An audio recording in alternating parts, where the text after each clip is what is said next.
فتاة تتبجح بسفورها وفجورها، يناصحها الداعية: أي فلانة اتق الله، ما هذه العباءة، ما هذا السفور، وما أكثر الفتيات التي غفلن عن الجبار تقدس وتعالى.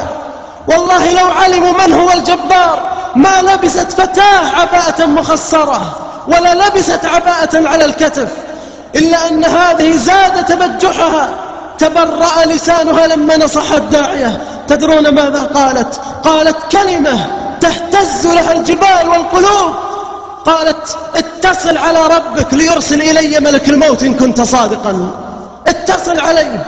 فوالله ما استتم كلامها، لقد وصلت الكلمات إلى الجبار، فأرسل إليها ملك الموت أن اقبضها الساعة حتى تعلم من هي هذه العبدة الضعيفة. فماتت في الحال وسقطت لتقابل الجبار. أأنت التي قلت اتصل على الله ليرسل ملك الموت؟ ويحذركم الله نفسه وإلى الله المصير.